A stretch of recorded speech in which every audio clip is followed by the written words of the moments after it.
बहुत समय पहले की बात है। एक विशाल और सुंदर राज्य था जिसका नाम सुखधाम था। इस राज्य के राजा विजय एक दयालु और समझदार शासक थे। उनकी रानी मधु बहुत ही बुद्धिमान और सौम्य थी। दोनों अपने प्रजाजन के प्रति प्रेम और करुणा से भरे हुए थे। एक दिन राज्य में एक बड़ा उत्सव मनाया जाने वाला था। राजा और रानी ने तय किया कि वे इस अवसर पर अपने लोगों को एक उपहार देंगे। उन्होंने सोचा कि यह उपहार उनकी भलाई के लिए होना चाहिए। राजा विजय ने घोषणा की, हम इस बार राज्य के सभी बच्चों को शिक्षा का उपहार देंगे। हर गांव में एक स्कूल खोला जाएगा जहां सभी बच्चे बिना किसी भेदभाव की शिक्षा प्राप्त कर सकें। रानी मधु ने अपनी ओर से कहा, हम सभी किसानों को उनके फसलों के लिए बेहतर बीज देंगे ताकि वे अधिक उपज हासिल कर सकें। राजा और रानी की इस सोच से राज्य के लोग बहुत खुश हुए। उन्होंने दिल से राजा और रानी का धन्यवाद किया। लेकिन कुछ समय बाद राज्य में एक बड़ी समस्या उत्पन्न हुई। एक दुष्ट जादूगर जिसका नाम कालजित था, राज्य में आया। उसने लोगों के मन में भय पैदा करना शुरू कर दिया।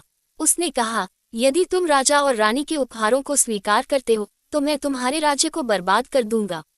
लोग डर गए और कुछ ने राजा और रानी का विरोध करना शुरू कर दिया।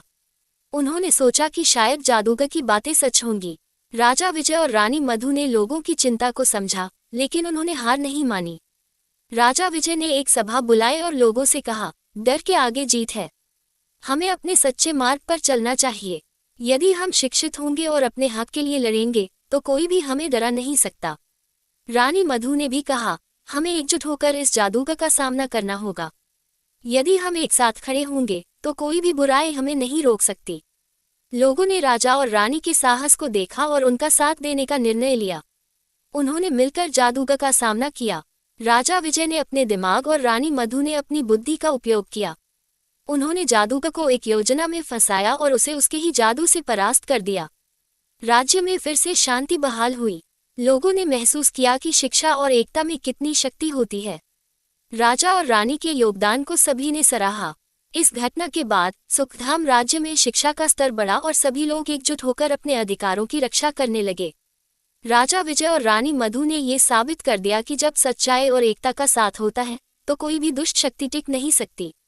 नैतिक, इस कहानी से हमें ये सीख मिलती है कि शिक्षा और एकता में अपार शक्ति होती है। जब हम मिलकर किसी समस्या का सामना करते हैं तो हम उसे हल कर सकते हैं।